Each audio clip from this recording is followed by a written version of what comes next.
kulanti wacan oo wanaagsan ikhtartaa hawada nagala socotay meel kastoo aad joogtaan kusoo dhawaada qodobada wararkeena ugu doorka roon oo halkan aad ku dhagaysan doontaan hadduu eebba uu idmo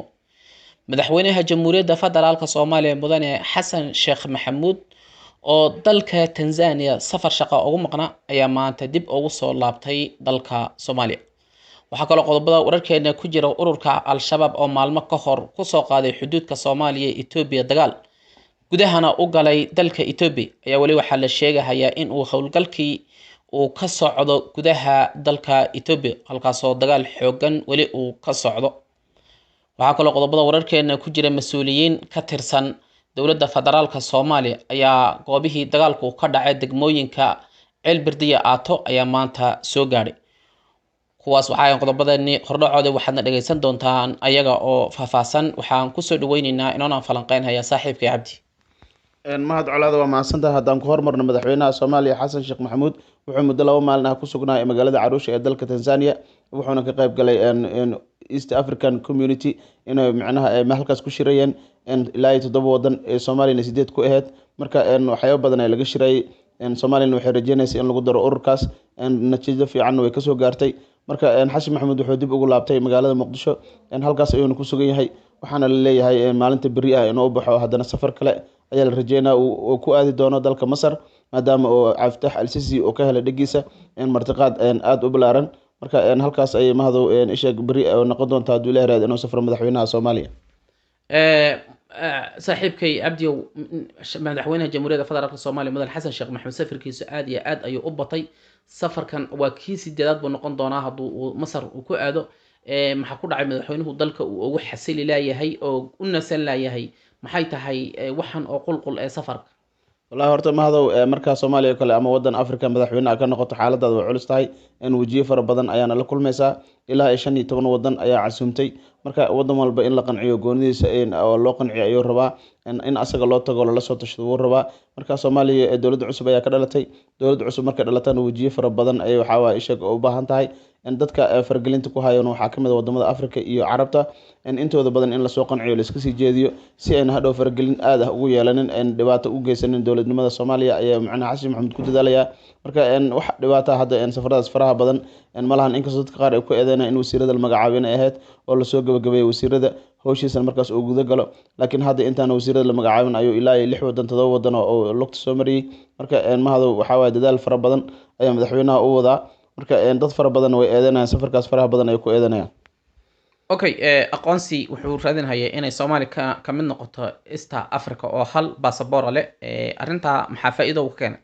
wallahi horta taas mahado ilaa 7 wadan ayaa ku jirta East African Community marka wadamo fara badan ayaa sheegeen oo aad u soo dhaweeyay marka hal wadan ayaan la ogeyn wuxuu sameyn doono wadankaasna waa South Sudan wadamada kale oo ku jiro 7daas wadanna way soo dhaweeyeen marka waxa ugu horeeya wadanka Kenya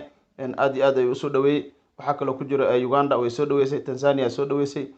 Burundi iyo Rwanda way soo dhaweeyeen Jamhuuriyadda Dimuqraadiga ee Congo way soo dhaweysay mahado marka ilaa 6daas wadan aad iyo aad ay u soo dhaweeyeen diyaar ayay u yihiin inay ka mid noqdaan marka waxa la sheegay ilaa 2 sano inay qaadan karto inay ku biiraan ururka midowga Afrika laakiin dawladda Kenya ayaa aad uga ololeynaysa in loo soo dedejiyo laguna dhameeyo sanadka inta ka dhiman guddi loo xilsaaray inay soo indhadhayaan xaaladda Soomaaliya ay tagi doonaan todobaadyada soo socda magaalada Muqdisho si ay u qiimeeyaan in Soomaaliya ka mid noqon karto East African Community okay haddaan u gudubno dhinaca iyo xadka Ethiopia iyo u dhaxeeya Soomaaliya waxa weerar ku soo qaaday maalmo ka hor ururka al-shabaab waxayna gudaha u galeen dalka Ethiopia qayb kamida wali waxa socon haya dagaal u dhaxeeya ciidamada New Police iyo ururka al-shabaab halkaas oo la isku dayay in ururka al-shabaab ay la soo afjaro gudahana wadanka uu si xoog ugu sii galin hasa ahaatee wali waxa la sheegayaa in ay hawsha soo afjarmin maxaad kala socotaa waxa la sheegayaa inay dhibaato badan ay ka jirto wali halkaas wallahi horta mahado waa maasantahay dagaalka hadda maalinta saddexaad ayuu galay marka waxa xaaladdu sidii hore ma aha laakiin dagaalkii maalmihii hore soo ku socdo xawliga hadda kuma socdo laakiin waxa la leeyahay wali sheekada fana kama qorno fanol ay dhahan Soomaalida ciidamada ishaga al-shabaab waxay gaareen halkii ay rabeen buurihii ay ku dhunteen marka halkaas ay rabeen isla ka dhigtaan halkiina way galeen hargeela meel u dhow ay macnaha buura ku yaala ay galeen marka meeshaas ayaa laga ilaalinaya inay galaan difaac ka galaan meeshiina ugu dambeyn qayb badan oo dagaalka ku dhimatay iyo juhdi badan ka badan kadib way gaareen halkii ayayna ka dagaalamayaan mahad colaado. marka ciidamada liu booliska iyo madaxweynaha iyo xildhibaanada iyo dadka shacabka iyo aad iyo aad u gurmanayaan oo waxay ku dadaalayaan in meesha laga saaro si ay nabadgelyo ugu noolaadaan oo aysan mar labaad aysan dagaal u dhicin. okay cabdi, ururka al-shabaab ee dalka Ethiopia weli hadda ka hor si fiican uma dhexgelin. waa markii ugu horeysay gudihiisa ay galaan ee ay dagaal ka bilaabaan. maxaa keenay ururka al-shabaab hadda xilligan dambe weliba awoodoodu ay laciftay inay gudaha usoo galaan dalka Ethiopia oo ay damcaan inay ka sameysaan saldhigyo? maxaa keenay? wallahi horta mahdow wararkeen horena uga hadalnay hadda arrimahaas waxaa laleeyahay dad aad u fara badan ayaa fangareynaya ayna kamid yihiin dowladda Masar oo dagaal culus kala dhexeeya dowladda Ethiopia iyo dowladda Mareykanka oo isku dhaceen Abiy Ahmed ayaa waxay aad u bushgareynaysaa in meeshaas arbushaad fara badan laga sameeyo. dowladda Ethiopia wajiyo fara badan oo dagaal ayaa haysto, dagaalka Oromada iyo dagaalka Amxaarada iyo dagaalkii Tigreega iyo dagaal kale oo dhanka Suudaan ka haysto. dagaalo fara badan ayaa dowladda Ethiopia haysto. marka kan wuxuu noqonayaa dagaaladii mid kamid ah. culays fara badan ayaynu ku keeni doonaa sidii wax u ahaan jireen oo ma ahan. Ethiopia nacaga kuma taagno, hadday saan kusii socotan waxaan ka baqaya Ethiopia inay burbur gasho, sababtoo wadanka aad iyo aad ayuu usii xumanaya xaaladiisa. dagaaladana way soo kordhayaan marka dambeysa mahdow. shacabka dowlad deegaanka Soomaalida ay degto weli waxaa la sheegayaa in ay gurmad aad u ballaaran ay wadaan oo qayb ay dhig shubiso, qaybo ka badanna ay gargaar daawooyin ilaa raashin macal xoolo nool ay isla garab taagan yihiin. hase ahaatee dagaalkii waxaa la sheegayaa waxa loo soo aftirlay dhul buuraley ah oo haddanana togag ay ku yaalaan gudahood inay nimanka ay galeen, halkaasna ay ciidan badan oo xoog badanna ay ahaayeen, halkaasna weli xabadda ay kasoo ridayaan. qaybo kamida waa la laayay sida la sheegay aad u fara badan. hubkii ay wateen iyo gaadiidkoodina badanaa xoogiisi wuu gubtay, laakiinse weli waxaa la dhahay qaybo kamid abaa dhul buuraleeya galay. meeshii marka hore taargetkooda u ahaa ma aha si ay sheegayaan, laakiin meel kale oo lagu magacaabo tog la dhaho Budhi oo gobolka Afdheer kamid ah degmada Hargeysa ayaa laga bixin laayahay. cabdi bal ka waran nimankaas dagaalka meesha ka wadaan haddii weli maalmahan soo socda beriya maanta lagu soo afjari waayo say ku noqon kartaa dowladda Ethiopia? wallahi hadda dowladda Ethiopia horta isuma gurman karto oo dagaalo fara badan ayaa haysto, wadanka gudihiisana dagaalo badan ayaa ka jiro. marka dowladda Ethiopia xaalkeeda ma sahlano, loo malaymayo in dowladda deegaanka Soomaalida ay gurmad ka helaan dowladda Ethiopia, sababtoo sidii hore xaaladdu ma aha. dhibaato fara badan ayaa jirto, xataa dadka qabiilaad ayay isku dagaalayaan. Oromada iyo Ethiopia hadday is arkaan waa is dagaalayaan, Amxaarada hadday is arkaan kuwa kale waa is dagaalayaan, Tigray iyo dowladdu is arki karaan. marka dagaal fara badan oo ayaga ka haysta dhankooda iyo isku socodkooda oo yaraaday moogi. dadkan Soomaalida dhulka ay degan yihiin la isku socon karaa. Soomaalidu dhib iskuma qabto, waa dad isku gurman kara oo isku hiilinayo, laakiin meelaha kaleeto oo dhanka Ethiopia la isuguma gurman karo. marka waxaan u malaynaa in hadda dadka Soomaaliyeed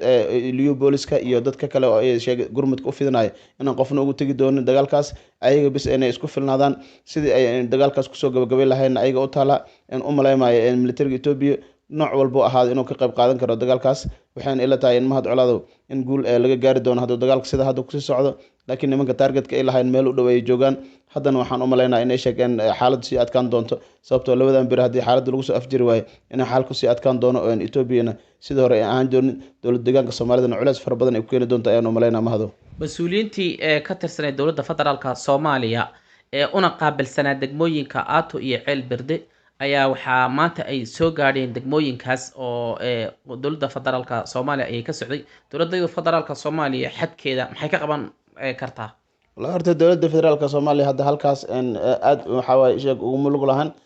maamulka koonfur galbeed ayaa halkaas ciidamo u joogeen. marka koonfur galbeedna waxa way dadaalkeeda ayadana intuu iska yaryahay waa ogtahay. nin oo koonfur galbeed u hadlay oo aad u eedanay liu booliska iyo dabacsanaanta iyo waxyaabo fara badan ku eedanay, laakiin waxa wax kadis ku dhacay, qofna laguma eedeyn karo, waana wax qadar xagga Rabbi ka yimiday. marka ninkaas uu wax eedeynayna wuu qaldan yahay. liu boolis waa niman aad u dadaalo, xuduudkana waardeeyo, difaac fara badanna ku jiro. marka eed ma lahan, ciidanka wax dambi ay galeen ma jiraan, intii dadaal karaan way dadaaleen. waxaana wax kadis ku dhacay. marka waxaan leeyahay Soomaalida isheeg hamidooda dhibaatadana Ilaahay ha ka saaro mahad colaado.